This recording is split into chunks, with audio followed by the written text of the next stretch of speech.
I would like to, at this time, welcome Catherine Carpenter, who's going to be coming up to be our opening speaker. She is, and I'm going to try to read this, the Honorable Arle M. Woods and William T. Woods Professor of Law at Southwestern Law School in Los Angeles, California.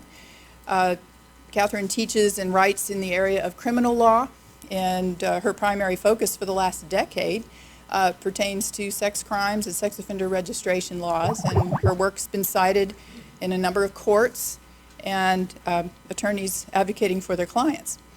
Her 2012 law review, entitled Evolution of Constitutionality in Sex Offender Registration Laws, and her 2010 Buffalo Law Review article, Legislative Epidemics, Cautionary Tale of Criminal Laws That Have Swept the Country, were both cited in Doe versus Department of Public Safety and Correctional Services, that's my state, which overturned Maryland's sex offender registration laws on ex post facto grounds.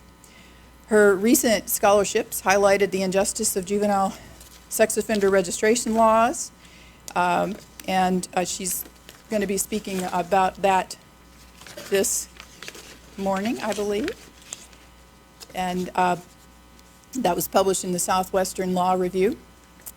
It's a message that's really resonated in the public. Throwaway Children, that's the name of the program, was cited by mainstream media, including Reason.com and Newsweek.com.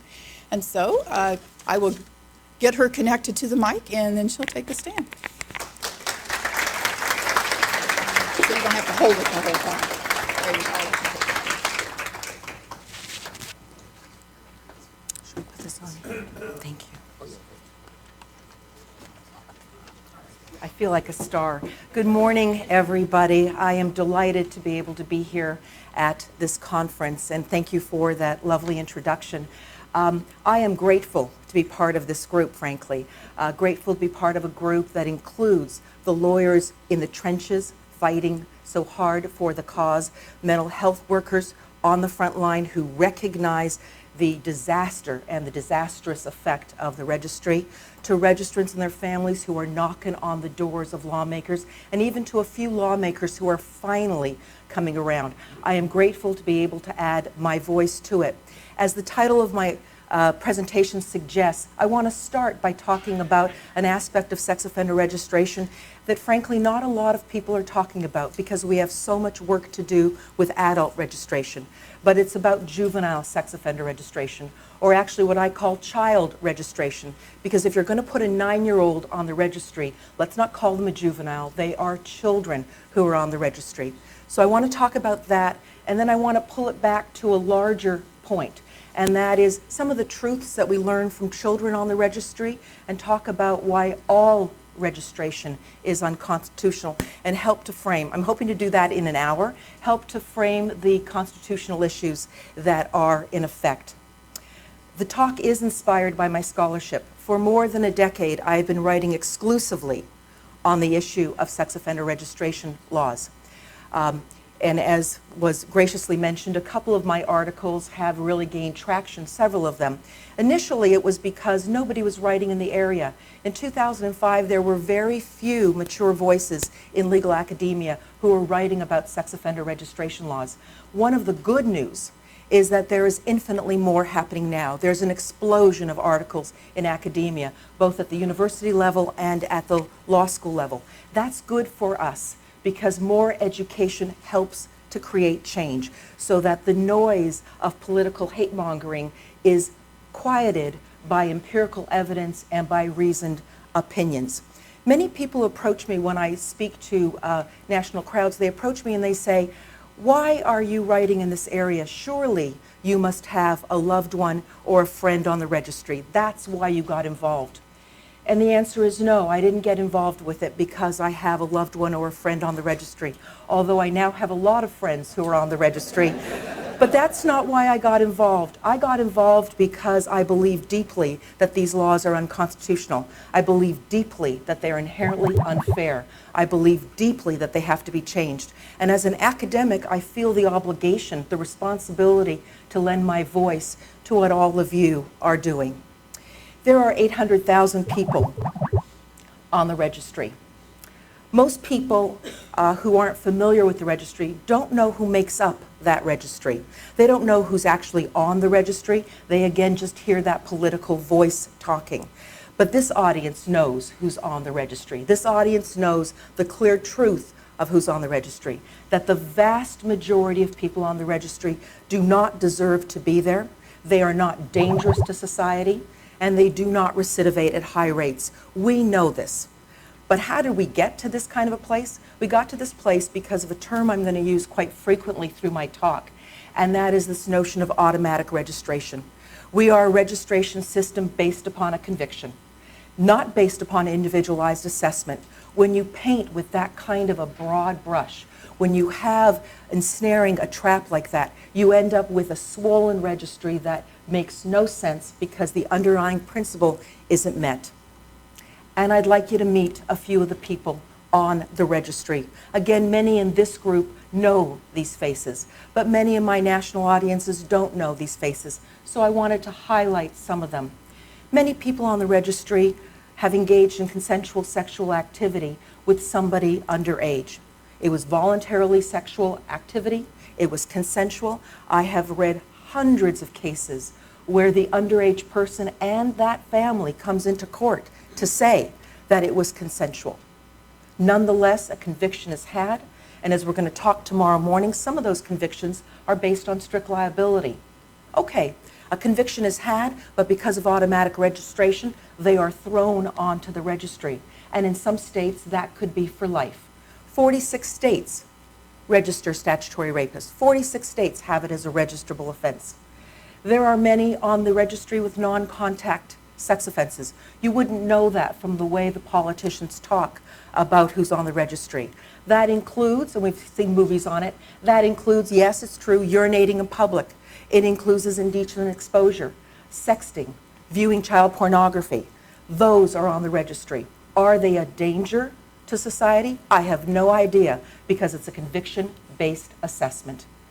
The next one is decades-old crimes, and this bothers me as much as any other. A young man had sex with an underage prostitute. He was young, she was younger. The year was 1985. There was no registry in sight. He was convicted, served some time. All of a sudden, there's a knock on the door. It's 1999.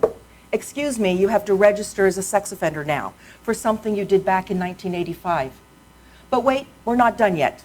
2007, we've now moved you from Tier 1 to Tier 3, the most dangerous on the registry, and you don't even get a choice. You don't even get a chance to come in and say, but I've led a productive life for the last 20, 30 years. How could you move me up, and how could you extend my registration?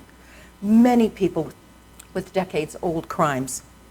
The next one surprises even people who know about registry, and that is people without any sexual motive. And I want to talk about, I know some of you are from Georgia, and I always haul out this case, I hope in some tiny way to embarrass the Georgia Supreme Court. So there's a 19-year-old drug user. His name is Raines. He robbed his 17-year-old female drug dealer. All right, he pled guilty to robbery. He had robbed her. But Georgia considered it a sex offense. Why? Because he had robbed an underage female. And because the goal is to protect all underage people, he had to register as a sex offender. All right, that was a lawmaker or that was a DA that decided to do that. That's fine. But it went up and up and up until the Georgia Supreme Court affirmed that. But that's not alone. Many states have folks who do not have sexual motives on the registry. In fact, we'll talk about Doe v. Snyder. Brenda mentioned the case, Barbara mentioned the case. One of the Does in Doe v. Snyder was a man who had committed a robbery. And in the course of that robbery, he threatened to kidnap a 12-year-old. That's what robbery looks like. And he would do time for that robbery. That's not what a sex offender registration law should look like. He was placed on the registry as well. And finally, I come to the heart of this part of the conversation, and that is children who commit acts, crimes as children. 25% of the registry, we estimate, is filled with children who commit acts as children. 25%. I want to introduce you to some of them. I suspect some of you know what these faces are going to look like. I've got 3 examples here, but there are many more. We're getting there.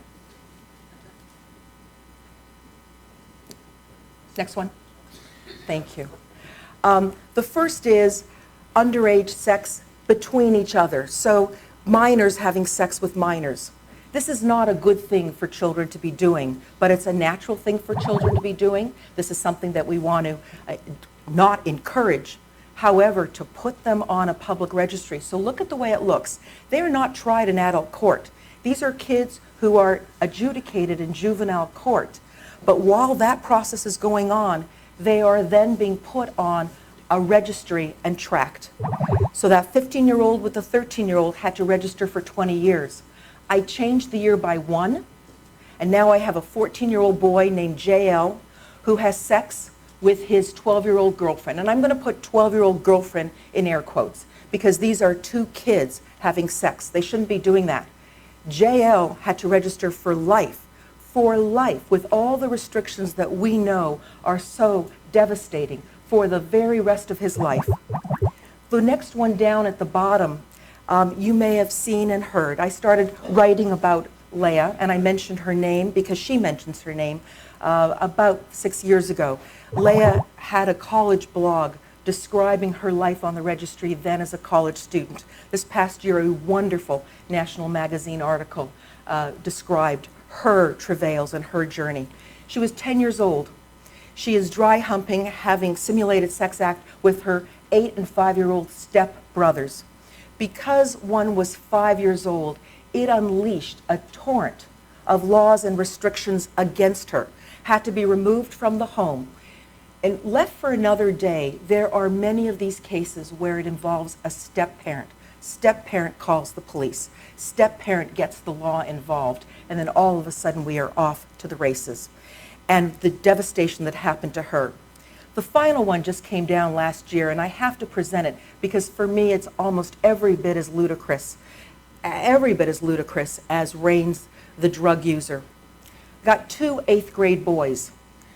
They commit a terrible prank, a battery, a humiliating battery on 2 6th-graders. This happens all over, locker rooms and school grounds all over the country. So they wrestle them to the ground, they pin them to the ground, and our 2 8th-graders pull down their own pants and sit on the 6th-graders' faces. All right, it's a battery. Police were called. But here is where the ugliness of automatic registration comes in. It is a battery. It was called a sexual battery. They have to register for the rest of their lives for this act. The New Jersey Supreme Court debated it, and the majority this past year said, no, this is a sexual battery. They meet all the elements of sexual battery, and basically our hands are tied because that sexual battery qualifies as a Tier 3. That sexual battery qualifies as registration for life. You are beginning to see the ludicrous nature of treating adults on the registry, treating kids on the registry. And I want to show you the labels because I'm a law professor, I'm a lawyer by training. Words are incredibly important to all of us. And I know we have a couple of speakers who are going to be talking about the devastating nature of language. And in a couple of my articles, I track that. This is filled with emotional rhetoric. It is filled with awful language. So these kids are called sexually violent predators. They're called sexual predators, sexual abusers. Why? Because that's the label that got stamped onto the name of the crime.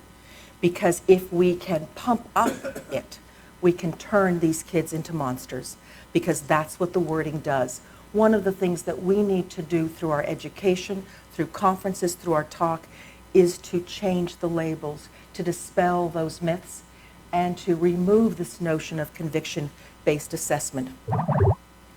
It isn't just the labels, though. These kids on the registry, what happens for them, as for adults, but now in a sense it's tenfold. They are children who have to be removed from their homes because there's other kids in the home, so they're removed from their parents, sent someplace less safe. They have no prospects at this moment for college, for employment. It is no wonder they spiral down. It is no wonder they face thoughts of suicide. They can't go to the mall. They're not allowed to go to movies. They can't hang out with other teenagers. It is no wonder. It is, in fact, a miracle if they survive and thrive. It is a miracle if they do that. For kids on the registry, it is a special problem, and here's why. For those not familiar with the juvenile justice system, the juvenile justice system is based on two important principles. The first is confidentiality. The second is rehabilitation. The thought is, if you committed a burglary or you stole a car, we're not throwing you away. It's okay. We're going to cloak the proceedings in confidentiality. That's why those cases are called in re JL, in re JRZ, because we don't want the public to know that that's what you had. And if you keep your nose clean, we might seal the records, and nobody has to know that you face that, because we believe in rehabilitation. But that's just for the burglar. That's just for the car thief. Do a sexual act as a child, and while you're getting all this great stuff in the juvenile justice system, across the street, your name, your face, your conviction or adjudication is put on a registry. Even if it's, quote, a private registry, it is still following you. This is very difficult to reconcile. And when I did an article on this topic and I read the court cases, here's where emotional rhetoric comes up. All the courts said, yes, yes, yes, we know this is so important, but, and here comes the over-trump, but it is really important to protect the group. This is really quite ridiculous. And so what I ask my audiences that are not as familiar with the registry, what I ask my audience is the following question. I say to them, imagine if you were held accountable for something you did at 10 years old, and you're held accountable for the rest of your life for something that you did at 10 years old. You stole a candy bar, and now the word thief sits next to your name in junior high school. It follows you through high school to college. You want to be a bank teller, you want to be an accountant, forget about it. You can't, because the word thief has followed you. What if you cheated on a test in 5th grade? You sort of looked over at your neighbor's paper and got caught. Now the word cheat follows you. You want to be a lawyer? That's a crime of moral turpitude. The word cheat will be following you. Of course we don't do that. So why do we do it with kids who have committed sexual acts? Why do we do it with them? Here's the two groups of kids who are actually end up having issues. There are many more nuances, but for our purposes, they really get divided into two different kinds of groupings. The first are the kids who commit voluntary but criminal acts with each other. We're seeing more and more articles about sexting, kids sexting each other in high school, having sex with each other. Voluntary but criminal sexual activity. And not every state has Romeo and Juliet laws that don't mind underage sex, that have given up the ghost. California, for example, where I'm from, punishes underage sexual activity between each other. The next group, though, is the one I want to focus on. That's the group that maybe did commit a coercive act or a violent act against another child. A 10-year-old boy who fondles the penis of a 7-year-old. Somebody who, like our boys, who held down the two 6th graders. They did an act that's coercive. They did an act that's violent. But I still want to ask the question, so what? Why does that act now turn them into somebody who has to be tracked and monitored on a registry, sometimes for the rest of their life? Yes, they did that wrong act. Yes, they need therapy. Yes, they need other things to figure out what motivated them. But why? And here's why. You already know this answer, even before I put up the slide. Because the public believes once a sex offender, always a sex offender. There's two premises built into this. The first is that whether you're a child or an adult, you recidivate at a high rate. We know the phrase, frightening and high. You recidivate all the time. And the second one is, if you're a child and you did the sex act, we can't trust you for the rest of your life because we know you're going to continue to do sex acts. We know that you're going to continue to do that. It's what I call the Dexter effect. For those that follow the show at all, Dexter was a traumatized 2-year-old who, as a young boy, showed a propensity for violence towards people and grew up to be a serial killer. And actually, if you Google that, you will see that there are schools of thought that actually believe that violence committed by children will show an effect that they may grow up to be violent adults. I don't have a comment about that. I haven't done research on that. I don't know if that's true. But I know that truth doesn't apply to children who commit sex crimes. The vast majority never reoffend. And yet we are taking this mythical notion about serial killers and we are applying it to children who commit sex crimes. And I'll go even further. We're taking this mythical notion and applying it to adults who commit a sex crime and suggesting that they will always be a sex offender by having committed that one act. So who are the kids who offend? The very top of my list, tiniest percentage who actually reoffend. And I'll get into the stats in a moment. Under 5% reoffend. Look at what we've done based upon this whole moral panic. Look at what we've done. We've created an entire machinery, thrown out our juvenile justice system tenets, thrown that all out, created an entire machinery for under 5% of the child offending population. Most actually were sexually abused themselves. Most actually act out for a transitory period of time and then they never reoffend. And so help for them is important as children. Registry is not the answer. There are some who don't know boundaries. They're naive experimenters. So there are 11, 12, 13-year-olds who are interacting with the 10-year-old. Not something that they should be doing, but because of them, because of their social skills, they are acting inappropriately with that age group. And there are guys, there are women, there are girls who are just juvenile delinquents. They burglarize, they commit drug offenses, and oh, by the way, they do sex crimes as well. That's not what the registry is all about. This is not the group that we're talking about.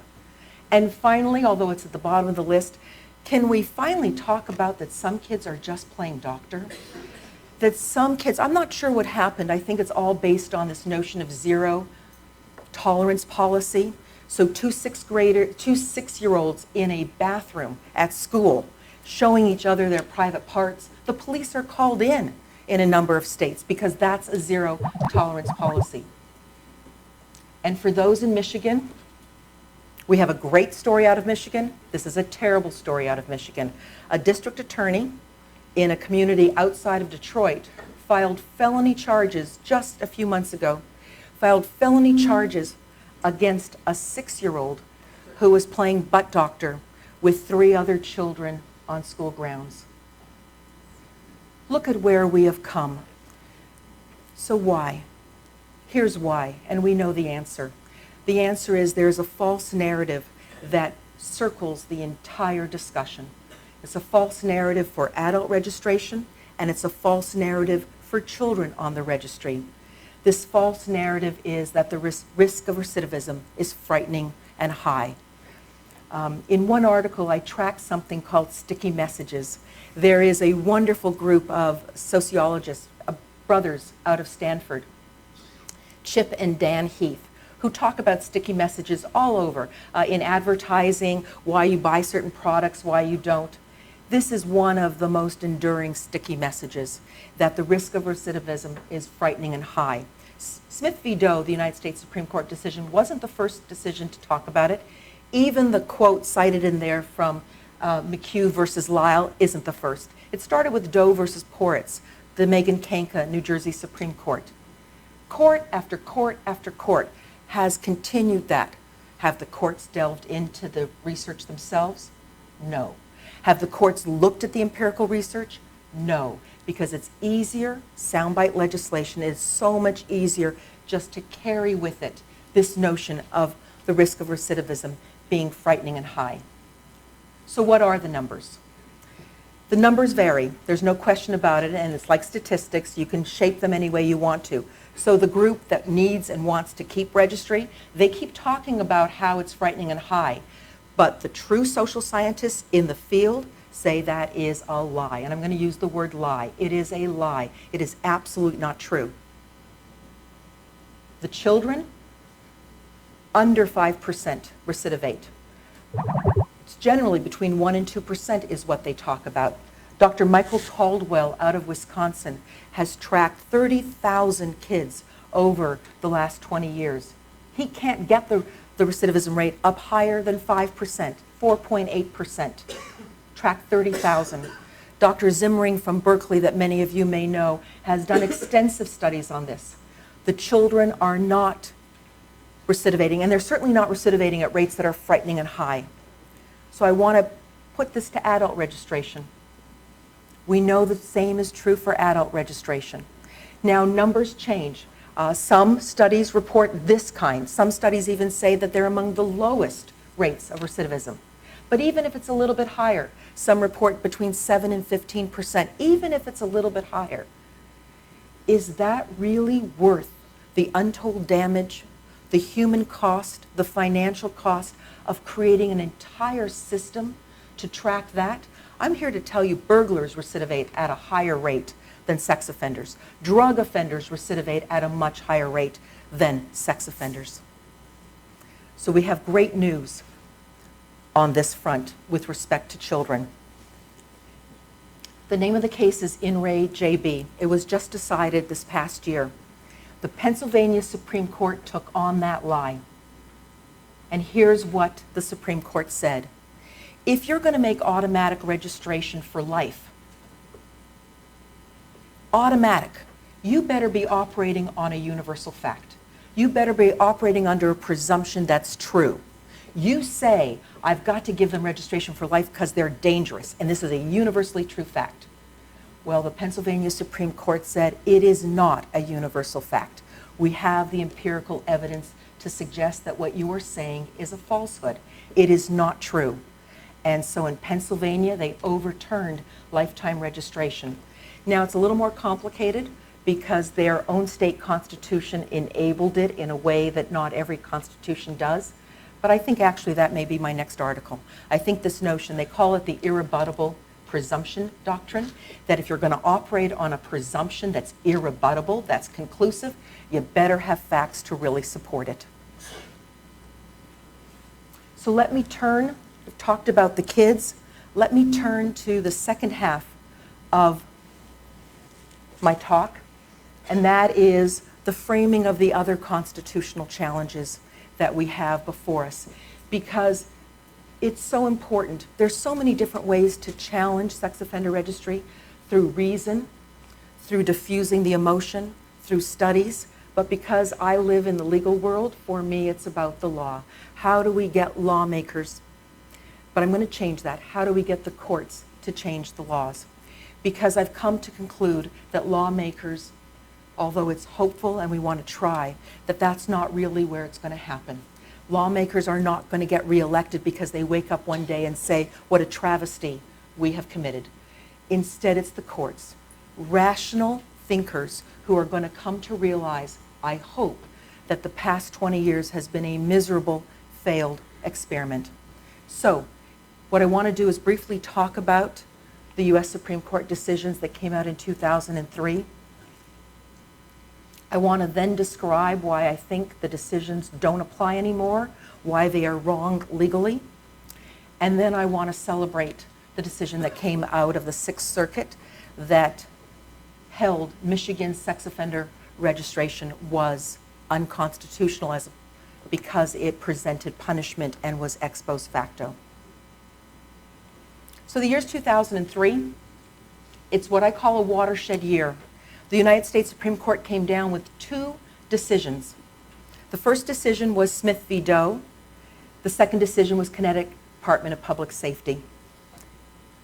In the first decision, we had Alaska petitioners who had come out of prison in 1991, and all of a sudden, the new registry shows up, because 1994 was the year of the first creation of the National Registry. It comes up and they say, you know, you can have a registry, that's fine, no problem for us, but we've already served our time. We shouldn't have to be on the registry because that's putting punishment on us after the fact. That's what ex post facto is all about. You can't put punishment on us after the fact. The United States Supreme Court said, no, it's a very small, limited registry. It's designed as a law enforcement tool. It's really no different than going down to the courthouse and discovering that you had your public notification of your conviction. It's okay, it's just a civil regulation. It's just a civil regulation. Almost the next page in the Reporter is Connecticut Department of Public Safety. And there they said, not only are they civil regulations, but Connecticut can put everybody on the registry. In fact, in a kind of a bizarre opinion, it says because they have no procedural due process, you can throw everybody on the registry. And we don't have to decide, are you dangerous, are you not dangerous? Dump everybody's name on the registry. Look at the 1-2 punch these two cases created.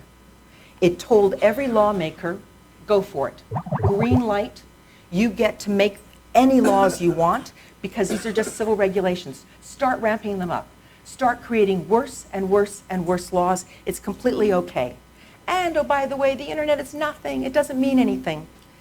In a wonderful opinion written this last spring out of Kansas, a Supreme Court justice in dissent said, I don't know that those justices in 2003, many of whom by that point were well in their 60s, even understood the implication of the internet.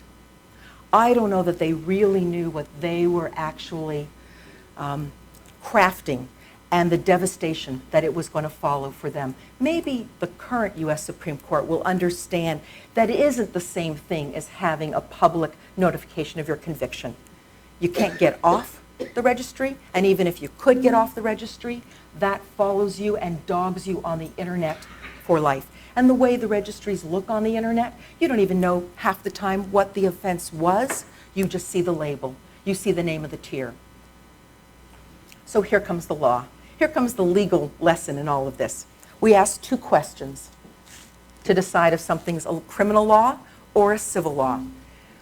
Here's the point. If it's civil, the Eighth Amendment doesn't apply. If it's civil, it's not ex post facto. If it's civil, it's not punishment. If it's criminal, we better be looking at the Eighth Amendment. So when things are close, they ask two questions. The first is, did the intent of the legislature, was the intent to create a civil regulation? Because under the health and safety and welfare of our society, we can create regulations to keep us safe. We can create regulations on driving, on administering food, on medications. We can do that. Legislatures all around the country with almost the same verbiage say, oh, no, it's a civil regulation. We intended for the health and safety of our public, to protect our public. We're not trying to punish registrants. We are really just doing it for their safety, the safety of our public. Here comes the kicker on the second question. The second part of the question is the effect. All right, that's what you intend. But now we're going to look at those laws. If the effect of those laws is so punitive, then I don't care what your intent is, it's punishment. So that's what we're going to be focusing on for the rest of my talk. Is the effect of these laws so punitive that they turn a civil regulation into a criminal penalty? Now, before I move to the analysis, I'm going to say that from the very beginning in my first article, I always thought it was punishment. I always thought Smith v. Doe was wrong. I always thought the intent of the legislature was to punish registrants. Please, don't be saying it's not. Don't be saying it's just a civil regulation. But I'll play the game. You want to say you're intending a civil regulation? Let's focus on the effect. Let's really look at the effect. And so what I want to present for everybody is, even if Smith v. Doe was right when it was decided in 2003, and I think all of us can agree it was wrong when it was decided, even if it's right when it was decided, it is wrong now. When I last appeared here in 2013, I was analyzing statutes from 2011, 2012. The year is 2016. I had no idea things could even get worse. And in the last 3 years, they have gotten worse. every year we have more and more bills amping up restrictions, more and more presence restrictions, which we didn't have in 1994, residency restrictions, which we didn't have, loitering restrictions, more restrictions on employment, more restrictions on where you could live, Halloween, different holidays, what you could use, what you couldn't use. Smith v. Doe no longer applies. I think this is really what we've all come to agree. So this is probably my favorite slide. If it walks like a duck, and if it quacks like a duck, guess what? It is a duck. Please stop telling us it's not a duck. Please stop telling us it's a civil regulation. Please stop telling us it's just there for the health and welfare of the community. It is punishment, pure and simple. So that's the emotional. Now I got to roll up my sleeves and do the legal work. Why do I say it's just punishment? And I want to track for us why I believe it's just punishment. So I have over here two parts of the slide. The first is the way it looked in 1994. That's what Smith v. Doe was looking at. They took Alaska's registry in 1994 and started to walk through if the effect was punitive. And I want to compare it to where we are right now. I want to look and see where it is that we are right now. So the first is, in 1994, if you can believe it, 20 years ago, Alaska didn't restrict where people lived or worked. There were no residency restrictions. And remember, the Supreme Court is only looking at Alaska's registry. It was really designed for a law enforcement tool. So no affirmative restraint, free to live where they were. Look at it now. We know it's constructive banishment. We know that in the vast majority of states, there are wholesale places that a registrant can't live. Wholesale places. We know that, what I describe as a race to the harshest, that states are developing more and more of these residency restrictions. We were just talking before, and I'll take Georgia as one example. Georgia may have a 1,000-foot residency presence restriction or residency restriction. Some states have 2,000, but it's not just about the feet. You have to look and see what can't they be around. And in the old days, it was a school, a daycare center, maybe a swimming pool. Today, a bus stop, a movie theater, a mall, restaurants where kids hang out, any place where kids congregate is the way it reads now. So this isn't just about the feet, it's also about the whole tagline that follows the number of feet. And we know their loss of freedom. 1994, there was no loss of freedom of movement. You can go anywhere in Alaska. Look at how simple it was back then. It has become so terrible now that it's terrible that I wish for the old days of 1994. That's how bad it has become now. We know that employment opportunities are severely limited. The next one. I say that in 1994 it was limited in scope. You might be surprised to learn that in 1994, around the country, there were only 8 registrable offenses. That was on average, 8 registrable offenses. Want to take a gander at what it is now? 45. 45 in most states that are registrable now, and look at what happens if it's retroactive application. You were found guilty of something that wasn't registrable in 2000. Well, they've added it now in 2011. Knock on the door, guess what? You have to register now.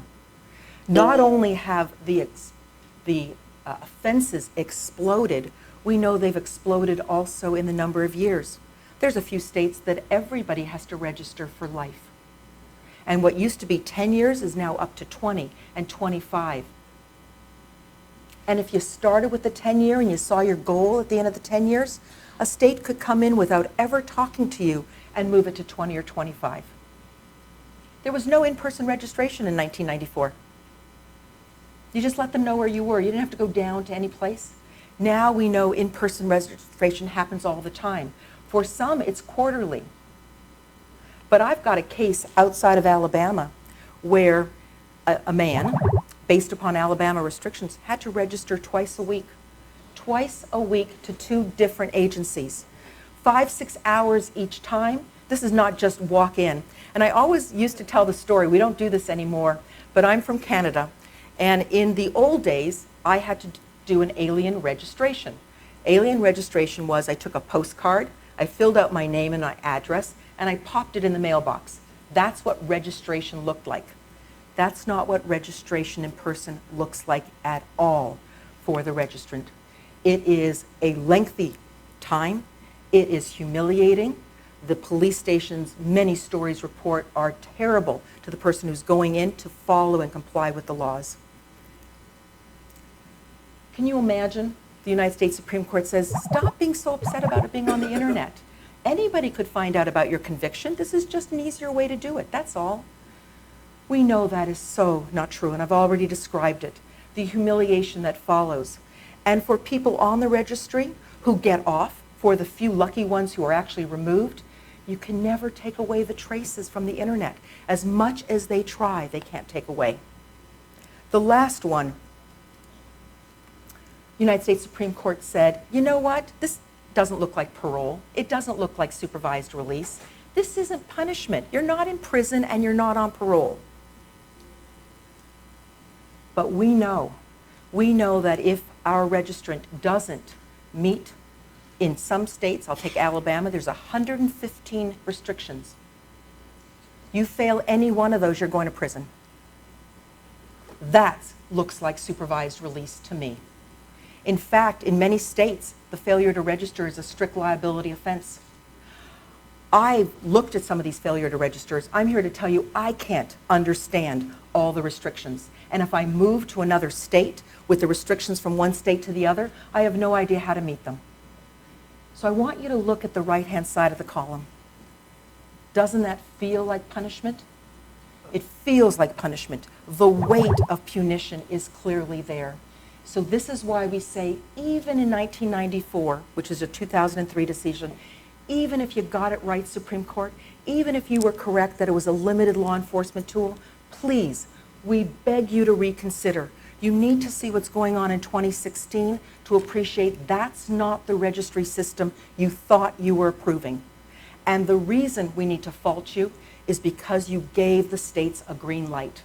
So you put together green light and hate mongering, you put them together and mix in a politician, and you're going to end up with ramped up registration requirements. So now for wonderful news. Hooray for Doe versus Snyder. And here I've got my little duck at the bottom of the screen because Doe versus Snyder said, if it walks like a duck and quacks like a duck, it's a duck. For those not familiar with the case, the Sixth Circuit was asked to examine Michigan's registry. Wonderful lawyers. Miriam Ackerman from the ACLU, Paul Reingold from, yes, do I have Paul's name right? I believe. Yes, from Michigan, Law Clinic. They brought a suit with other wonderful lawyers and many of us on amicus. And they brought a lawsuit with 5 does. Here were the 5 does, so strategically and properly picked because that's who's on the registry. One doe was a youthful offender. One doe couldn't get his record expunged in Michigan. One doe was a person who had no sexual motivation. And the other does were convicted of statutory rape. Strategic? Yes. But accurate? Yes. That's who fills the registry. And the Sixth Circuit said, you know what? This is punishment. And once you say it's punishment, your 2006 restrictions, your 2011 ramped up restrictions, what I've called super registration schemes that the lawsuit adopted, super registration schemes, we can't allow this because this is punishment. Here's what the Sixth Circuit said. They said, you know what? It's near total banishment. And the beauty of this lawsuit, and I want to emphasize that, the beauty of this lawsuit was the empirical research.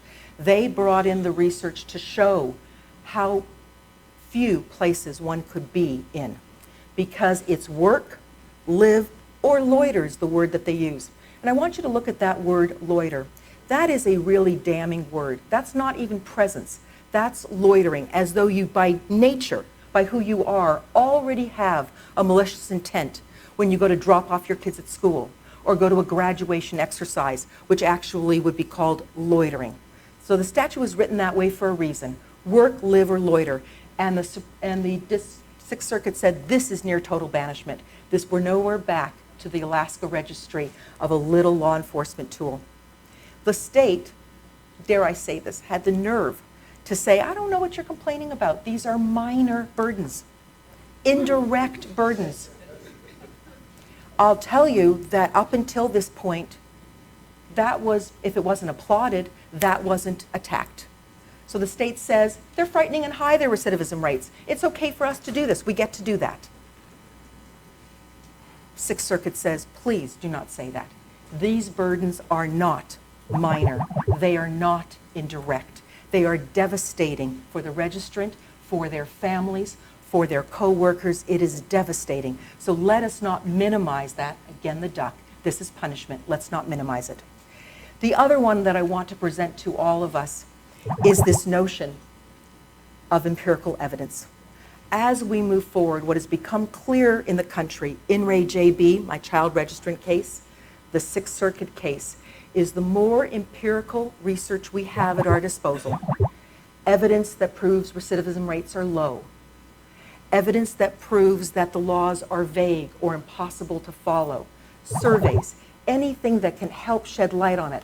The more we have, the better it is, because the Sixth Circuit opinion actually called out the state. And they said, plaintiffs came in with all this evidence. You didn't produce any evidence to attack it. Why didn't they? Because the state, they're Goliath. The state says, I don't have to. I've got the great mantra, frightening and high. Everybody has always approved us before. That's all I have to say. I have to say, I represent the good, frightening and high. I'm going to win. And the Sixth Circuit said, no, you're not going to win. And if you want to win, you better come back and explain to us that these are frightening and high recidivism rates. I'm not going to take your word for it. So the fact that the plaintiffs were so well prepared, the fact that they had all this kind of empirical research, absolutely critical.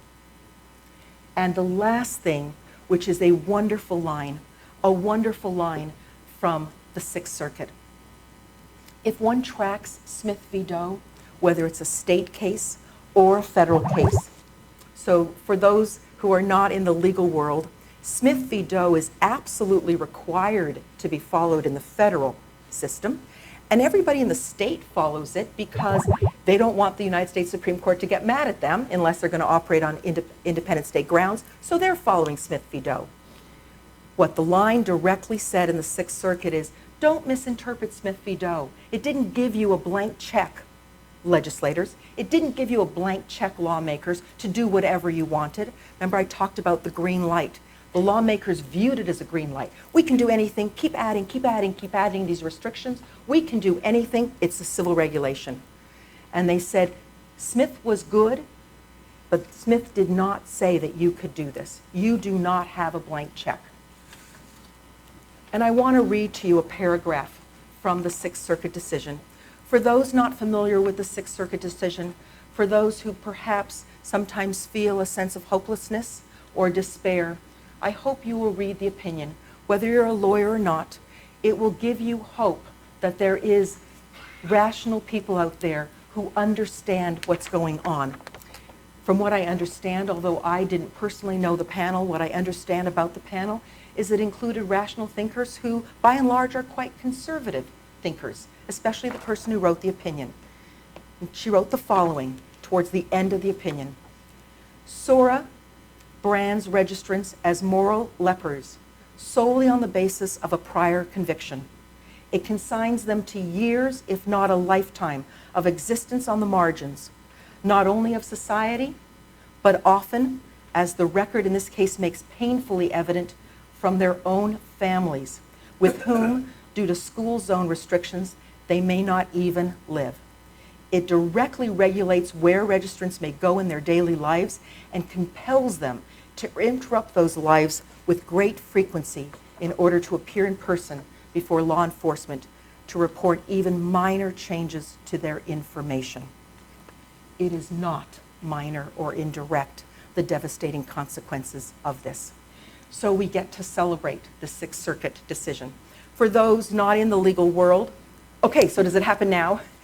Does it take effect right now? And the answer is no, it doesn't. Although the court said you must cease and desist applying the 2006 amendments and the 2011 amendments, you must cease and desist applying them to anybody convicted before, because all of that is ex post facto. So there's more to do. The state has already applied for rehearing in front of that panel. The state might apply for rehearing in front of the entire circuit, but there is a possibility that this will be a case that the United States Supreme Court will take cert on. It is certainly something that many of us are hoping for, so that they can finally deal directly with what we just described before, that Smith v. Doe should no longer apply. I have a couple of minutes left, and I just wanted to raise a few other possible challenges for those who are thinking about them. The first possible challenge is finally a substantive due process claim.